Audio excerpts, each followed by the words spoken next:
कुठल्या मुद्द्यांवर आपण मतदारांकडे आपली मतदानाची मागणी करतो?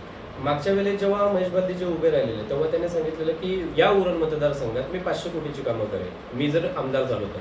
परंतु त्यांनी आमदार झाल्यानंतर 6,500 कोटीची कामं केली आणि त्याचा वचननामा त्यांनी त्या नामांकन सभेमध्ये प्रस्तावित केला की मी एवढी कामं केली. म्हणजे अटल सेतू झाला, JNPTचा 8 पदरी रोड झाला, पुन्हा घारापुरीची लाईट झाली, इरसालवाडी झाली, आदिवासींना घरं झाली, आदिवासींच्या घरासोबतच लाईट, पाणी, जलजीवनच्या योजना आहेत.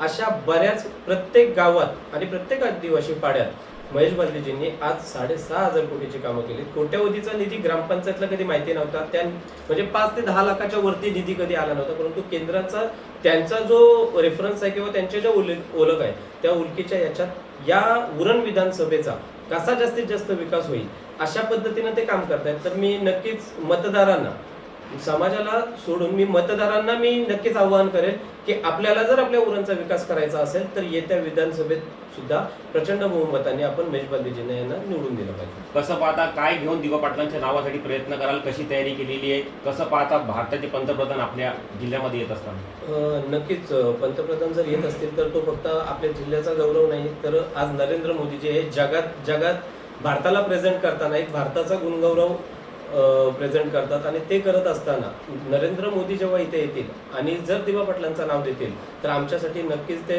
गौरवास्पद आणि कौतुकास्पद असेल. आणि आम्हाला विश्वास आहे, मी जो शीर्ष नेतृत्व स्वीकारलेला आहे त्या शीर्ष नेतृत्वावर विश्वास आहे की येणाऱ्या काळात नक्कीच नवी मुंबई आंतरराष्ट्रीय विमानतळाचं नाव हे लोकमान्य नेते दिवा पाटील साहेबांच्या नावाने ओळखले जाईल. त्यापासून भाजप संघात काम करत आहेत. मागच्याच वेळेस बंडखोरी करणारे महेश बालदी आज अधिकृतपणे भाजपची शीट लढत आहे. साहेब, निष्ठावंतांची ही असलेली कोंडी तुम्हाला कशी वाटते साहेब? कारण की भविष्य काळात आपण पण त्यासाठी इच्छुक असणार आहात. विषय असा आहे की राजकारणाचा प्रत्येक पायंडा किंवा अजेंडा जो बोलला जातो तो प्रत्येकाचा वेगवेगळा असतो. ठराविक वेळेनुसार जर आता बघितलं, बालाराम पाटलांनी फॉर्म भरला शिवसेनेमधून, आत्ता समजते की त्यांचा एबी फॉर्म कॅन्सल केला जातो. तर असे हे डावपेच राजकारणात होत असतात. तर त्याच्याबद्दल मी आताच सक्रिय झालोय, परंतु राजकारणात एकनिष्ठता ही तर पाहिजेच. राजकारणाचे जर एकनिष्ठता पाहिजे असेल किंवा वैचारिक दृष्टिकोन पाहिजे असेल तर मी तर BJP मध्ये जर काम करायचं असेल तर माझं पहिलं प्राधान्य असेल की अटल बिहारी वाजपेयी यांचे विचार घेऊन मी BJP मध्ये कार्यरत राहील. विमानतळाची विकासाची कामं, अनेक गोष्टींचं लाभ प्रलोभन आपल्याला दिलेलं आहे, आपली दिशाभूल करत आहे. या निमित्ताने आपण काय सांगाल साहेब, कशी प्रतिक्रिया व्यक्त करा? जर बघायला गेलो प्रलोभनाचा विषयच येत नाही. अदानीच्या CEO सोबत बसल्यानंतर आमची सत्तासगाव कमिटीची अशी भूमिका होती की आम्हाला 100% नाही, कमीत कमी 70% तरी नोकऱ्या आम्हाला मिळाल्या पाहिजेत.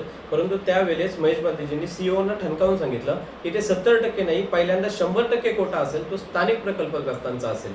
तर त्याच्यामुळं प्रलोभनाचा विषयच येत नाही. आणि दुसरी गोष्ट, आत्ता सुद्धा फायर ब्रिगेडची काही भरती झाली, हाऊसकीपिंगची भरती झाली, त्या ह्याच्यात इथले स्थानिक भूमिपुत्रांना त्याच्यात प्राधान्य दिलं आणि ते रुजू झाले. सोबतच आता त्यांची संपूर्ण स्क्रीनिंग चालू आहे प्रत्येक फॉर्मची की तो इथला स्थानिक प्रकल्पग्रस्त आहे की नाही. त्याच्यात पण आम्ही असे मुद्दे मांडलेत की फक्त हे 10 गावं जी विस्थापित झाली त्यांनाच या नोकऱ्या नसून या नोकऱ्यांच्यात उरण पनवेल तालुक्यात जे उरण विधानसभेत जी युवक येत आहेत त्या स्थानिक युवकांना त्याच्यात नोकरीत प्राधान्य दिला पाहिजे, अशी भूमिका घेऊन आम्ही पुढे चाललो. महेश बालदी साहेब बोलले, SEZ बाबत असलेल्या ज्या शेतकऱ्यांच्या जमिनी त्या अनेक वर्षापासून घेऊन त्याच्यावर विकास कामं झाली नाही आणि कोर्टाचे आदेश आहेत की त्या जमिनी परत शेतकऱ्यांना देण्यात याव्या, पण त्या अजूनपर्यंत देण्यात आलेले नाही. साहेब, काय भूमिका असेल? SEZला आपण समर्थन करतात? SEZ जर समाजाच्या भल्याचा प्रकल्प नसेल तर नक्कीच SEZला माझा जाहीर विरोध असेल. पक्षाची भूमिका काही जरी असली तरी पण जेव्हा समाजासाठी जर भूमिका घ्यायची असेल तर त्यासाठी मी समाजासोबत 100% असेल. संघटनेचा आपल्याला फायदा महेश बालदी यांना निवडणुकीमध्ये कशा पद्धतीने असं आपल्याला वाटतं? नाही, नक्कीच मी संघटनेचा फायदा हा राजकारणासाठी होऊ देणार नाही. त्याच्यामुळे मी प्रवेश केल्यानंतर अद्याप देखील की आगरी कोली कराडी संघटनेचा भारतीय जनतामध्ये प्रवेश नसून रुपेश धुमाल सामाजिक कार्यकर्ते यांचा प्रवेश झालेला आहे. अद्यापर्यंत तुम्हाला एकही बातमी किंवा माझी संघटना कुठेही दिसलेली नाही. संघटना ही सामाजिक कामासाठी आहे आणि माझी वैयक्तिक भूमिका ती राजकारणासाठी वेगळी आहे. की संघटनाच मुळात आगरी समाज प्रणित आहे. असं असताना आगरी समाजाच्या उमेदवाराला सोडून इतर जाती धर्मातल्या उमेदवाराला भूमिका का, म्हणजे नेमकं काय कारण आहे मागे? याच्या मागचं जर कारण बघितलं तर विषय असा आहे की मागच्या इलेक्शनमध्ये मला वाटेल 14ला विवेकानंद पाटील उभे होते. त्यावेळेला आम्ही समाजाची भूमिका घेऊन आम्ही त्यांच्या सोबत उभे राहिलो. परंतु त्या निवडून दिलेल्या विवेक पाटलांनी किंवा त्याच्यानंतर त्यावेळेस पडले ते, पण त्याच्या अगोदर त्यांना निवडून दिले. त्यांनी 560 कोटी रुपयाला समाजाला बुडवलं. जर जातीच्या नेतृत्वाला आम्ही सपोर्ट करतोय, आम्ही सहकार्य करतोय, आणि जर जातीचं नेतृत्व माझ्याच जातीच्या लोकांची जर माती करत असेल, तर त्याच्यापेक्षा माझ्या जातीसाठी कोण पोषक आहे? आज जर करंजा जेटी बघितली तर करंजा जेटीमध्ये आज कोली समाजाचा अस्तित्व निर्माण झाला. म्हणजे जसं मुंबईमध्ये आज जर तिथला भाऊचा धक्का म्हणून होता, तो भाऊच्या धक्क्याच्या इथे कोली समाजाचा काही अस्तित्व नव्हता, परंतु इथे करंजा जेटीमध्ये आज कोली समाजाचं अस्तित्व कोणी जोपासलं असेल तर तिथे फक्त कोलीच नाही, आगरी समाजाचं पण आणि कराडी समाजाचं, तर ते महेश बालदीजींनी उभे केलेल्या करंजा जेटीमुळे जोपासलंय. आणि त्याच्यामुळे हजारो लोकांना उदरनिर्वाह होणार आहे. तर माझ्या समाजाला जो उदरनिर्वाह देणारा असेल, तो कुठल्याही जातीचा असला, धर्माचा असला, पंथाचा असला, तरी तो माझ्या समाजासाठी, माझ्या जातीसाठी पोषक आहे, तर नक्कीच आम्ही त्याचं नेतृत्व स्वीकारतो. संघटनेचे पदाधिकारी किंवा इतर कार्यक्रम कशा तऱ्हेचं आव्हान कराल का महेश बालदी यांनाच मतदान? मी संघटनेच्या पदाधिकाऱ्यांनाच नाही तर संपूर्ण समाजाला मी असा पद्धतीने एक संबोधित करेन की दिबा पाटील साहेब यांची देखील अखिल आगरी परिषद होती, आणि त्या अखिल आगरी परिषदेवर दिबा पाटील साहेब सुद्धा होते, आणि त्यांची राजकीय भूमिका देखील होती. राजकीय भूमिका आणि सामाजिक भूमिका ही कुठेही मांडताना समाजाचं नुकसान नाही झालं पाहिजे. मुलात एक मुद्दा येतो असा की दिबा पाटील साहेब अगोदर शेका पक्षामध्ये होते, नंतर शिवसेनेत गेले, अखिल आगरी परिषदेवर, नंतर त्याच्यानंतर काँग्रेस पक्षाचे श्याम म्हात्रे आले, त्याच्यानंतर श्याम म्हात्रेंनंतर आता शिवसेनेचे उपनेते जे दशरथदादा पाटील आहेत ते त्याच्यावर आले. ते जरी राजकीय असले तरी पण जेव्हा दिबा पाटलांचं नाव लावायचं होतं तेव्हा त्यांनी राजकारण बाजूला ठेवून समाजासाठी उभे राहिले, आणि माझी भूमिका देखील तेच आहे. जरी मी राजकारणात असलो, आज मी भारतीय जनता पक्षाचा जिल्हा चिटणीस म्हणून काम बघतोय, परंतु तो बघत असताना जेव्हा माझ्या समाजाची काही भूमिका असेल तर त्यासाठी समाजासाठी मी पहिला उभा असेल. मी मागच्या बाईटमध्ये पण तेच सांगितलं की माझी मूल पहिल्यांदा भूमिका असेल की स्थानिकांना रोजगार. स्थानिकांच्या रोजगारावर जर चर्चा करायला गेलो, आज विमानतळ इथे येतोय, विमानतळामध्ये हजारो नोकऱ्या इथे उपलब्ध होत आहेत, तर त्या नोकऱ्यांसंदर्भात गेली 27 गाव संघर्ष समितीच्या मार्फत आमचे बरेच 3-4 वर्षापासून आमचा तो लढा चालू आहे, परंतु त्या लढ्याला आम्हाला कुठं थारा भेटत नव्हता. परंतु आम्ही राजकारणाचा त्याला थोडा सपोर्ट घेतला. महेश बालदीजींना आम्ही सांगितलं की साहेब इथल्या स्थानिकांना नोकऱ्या मिळाल्या पाहिजेत, याच्यासाठी आपल्याला काय करता येईल आणि तुम्ही आम्हाला काय मदत करणार. त्यांनी सांगितलं मी अदानीच्या CEO सोबत आपली बैठक लावतो आणि तिथे 100% प्राधान्य नोकऱ्यांना हे स्थानिक प्रकल्पग्रस्तांना राहील, आणि हे त्यांनी करून घेतलं, आणि त्याचे साक्षीदार आम्ही आहोत. 27 गाव कमिटी आहे. जर इथल्या स्थानिक लोकांना नोकऱ्यांच्याच प्राधान्य जर महेश बालदी देत असतील तर नक्कीच आम्हाला मनोहर भोईरांपेक्षा महेश बालदी यांचं नेतृत्व आम्हाला मान्य असेल.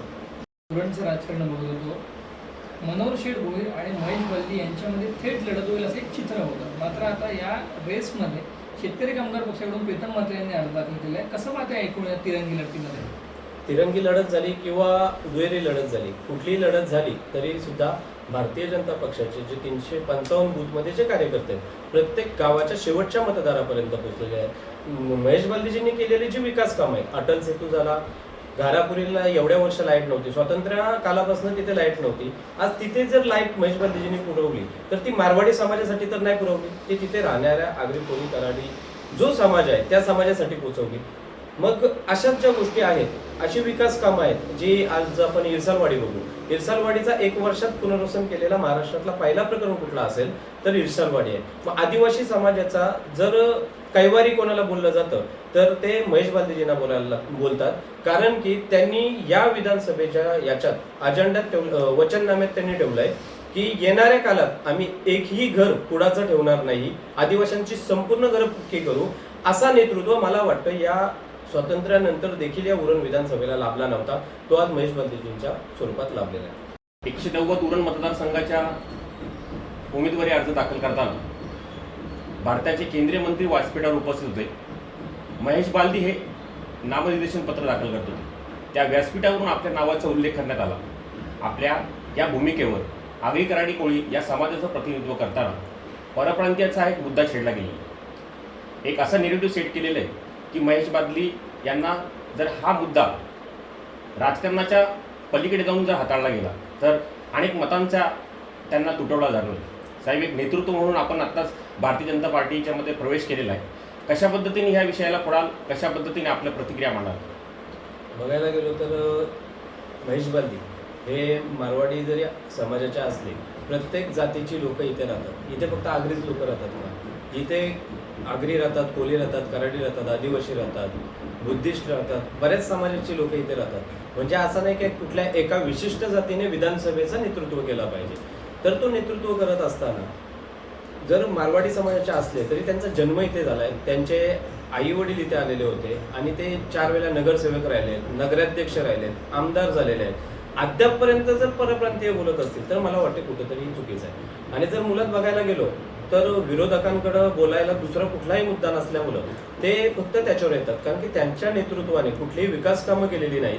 मग त्यांना बोलायला काहीच जागा नाही, मग त्यांच्या जातीवर येऊन तो ठपका ठेवला जातो, असं माझं मत आहे.